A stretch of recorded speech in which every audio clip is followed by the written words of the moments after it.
नमस्ते। आज हम जानेंगे कि काल सर्प दोष होता क्या है और कुंडली में हम किस प्रकार देखें कि काल सर्प दोष है कि नहीं है।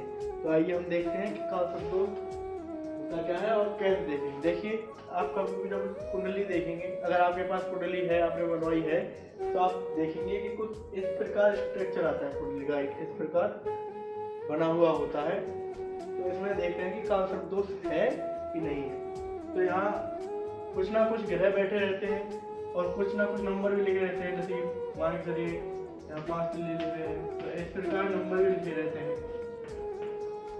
ठीक है, तो इस प्रकार नंबर लिखे रहते हैं और ग्रह भी बैठे हुए होते हैं। तो किस प्रकार समझे कि काल सर्प दोष है कि नहीं है। तो देखिए, साधारण सा तरीका है काल सर्प दोष देखने का कि कुंडली में काल सर्प दोष है कि नहीं है। देखिए, जब राहु और केतु के मध्य, जैसे मान के चलिए कि राहु हमने यहाँ ले लिया और केतु यहाँ, अब राहु केतु के मध्य सभी ग्रह आकर बैठ जाए। पहले तो समझे, राहु केतु के मध्य मान के चलिए कि 9 ग्रह होते हैं, सबको पता है। तो राहु केतु ये तो 2 है ही है। मान के चलिए सूर्य हमने यहाँ बैठा दिए, ठीक है, मंगल भी इसके साथ बैठा दिए, बुध भी मान के चलिए हमने यहीं बैठा दिए, ठीक है, गुरु यहाँ ले लीजिए, शुक्र यहाँ ले लीजिए और शनि यहाँ।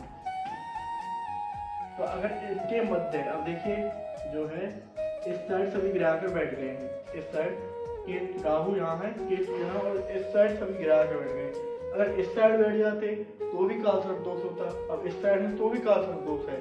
ठीक है, और मान के चलिए जैसे कि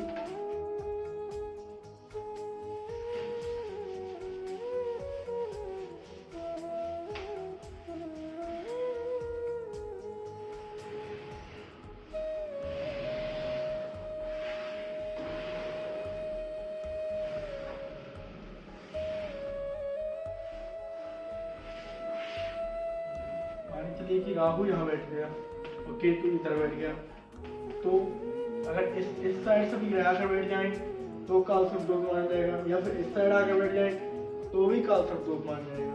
अब सबसे बड़ी बात आती है कि मान के चलिए कि राहु केतु नहीं है, पर राहु और केतु के साथ कोई ग्रह है। मान के चलिए कि सूर्य इधर है, ठीक है, अलग है, एक साइड है, बुध भी एक साइड है, ठीक है, और मंगल भी ठीक है, शुक्र भी ठीक है, चंद्र भी ठीक है, परंतु शनि जो है केतु के साथ आकर बैठ गया, तो काल सर्प दोष होगा कि नहीं? तो काल सर्प दोष नहीं होगा। देखिए, पारस्परिक मत अनुसार काल सर्प दोष नहीं माना जाएगा।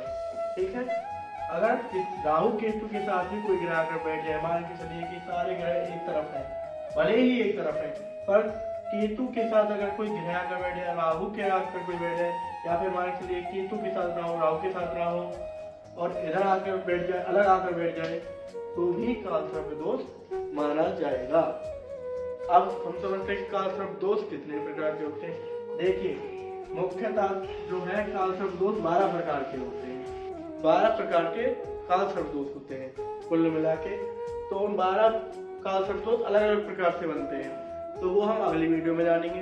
बाकी अब तक यहाँ तक समझ में आ गया हो तो हमारे चैनल को सब्सक्राइब करें, और मैं आपको एक कुंडली देता हूँ, उसमें बताइएगा कि काल सर्प दोष है कि नहीं है।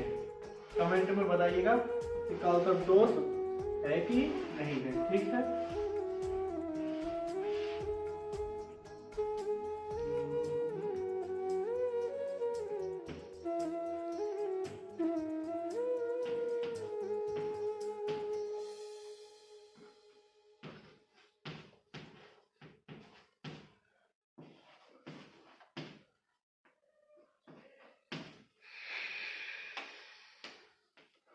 इस कुंडली में बताइएगा कि काल सर्प दोष है कि नहीं है। कमेंट में बताइएगा। राधे राधे।